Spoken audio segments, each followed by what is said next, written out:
जयपुर में सवाई की उपाधि जयसिंह जी के बाद लगी, सवाई जयसिंह जी। जी। तो अलवर से अलग हुआ भरतपुर, जो पहले ये क्षमा करें, जयपुर से अलग हुआ भरतपुर और अलवर जो पहले जयपुर के ही हिस्से हुआ करते थे, उनके राजा भी सवाई शब्द का प्रयोग करते हैं। चाहे भले ही भरतपुर के राजा जाट हैं, लेकिन उनके यहाँ भी सवाई शब्द का प्रयोग होता है और अलवर के राजा के यहाँ भी सवाई। सवाई का क्या मतलब होता है सर?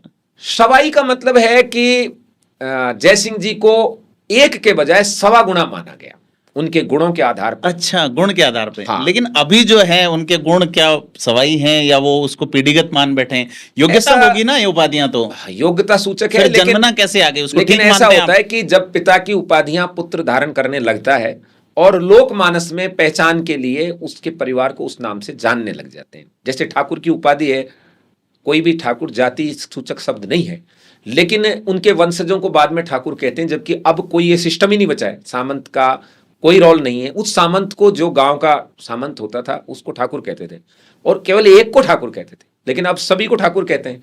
तो लोकमानस में चल जाती हैं। जैसे पंडित है, अब सभी ब्राह्मणों को पंडित कहते हैं, जबकि पंडित का अर्थ एक विद्वान ब्राह्मण को पंडित कहा है, कर्मकांडी जो है। हाँ, ऐसे ही सेठ जी शब्द है, सेठ तो उसको कहते थे जो सेठ होता था, लेकिन गरीब वैश्य को भी, चाहे वो बेचारा बिल्कुल गरीब है, लेकिन उसको सेठ जी कहते हैं। इसी तरीके से शूद्र समुदाय में पटेल आदि उपाधियां उनको सम्मान सूचक दी जाती थी।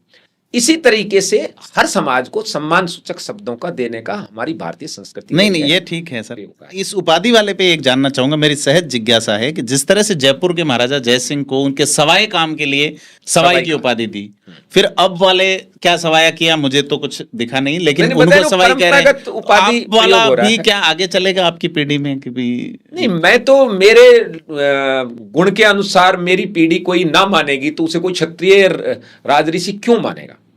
ये तो गुण सूचक शब्द हैं, और कितने दिन क्षत्रिय भी कब तक रहेगा आदमी यदि छात्र धर्म का पालन नहीं करेगा तो। देसी भाषा में अपन समय तो राजऋषि उसे कहते हैं जो प्रण पूर्वक छात्र धर्म का पालन करे, उस पर अड़िग रहे, वो राजऋषि कहलाने का अधिकारी है। क्योंकि ये निर्विकार योग जिसने मान लिया, जो कृष्ण ने अर्जुन को दिया, जो नारायण ने सूर्य को दिया, इस गीता के कर्मवाद सिद्धांत को जो अपना ले और छात्र धर्म का पालन करे, वो राजऋषि कहलाने के योग्य है। मेरे में ये क्वालिटी है या नहीं, ये मैं नहीं कह सकता, ये लोग तय करेंगे, समय तय करेगा, वो बताएगा कि ये क्वालिटी है या नहीं। इसलिए मैंने कभी अपने आप के जैसे श्री राजेंद्र सिंह नहीं कह सकता, वैसे ही राजऋषि राजेंद्र सिंह भी मैं कभी नहीं कह सकता। आप राजेंद्र सिंह नरूका हैं। मैं राजेंद्र सिंह नरूका हूं, मैं राजेंद्र सिंह बसेठ हूं, मैं कुंवर राजेंद्र सिंह नरूका हूं। मेरे पिताश्री का वरदहस्त मेरे ऊपर है। नरूका मतलब अनस्टॉपेबल, आप अपने हाँ, बिना रुके काम मैं कर रहे बिना रुके, क्योंकि जी, इसमें नरूका का भी अर्थ भी राव नरू जी से है, ये उनका वंशज हूं तो नरूका हूं। जी बिल्कुल।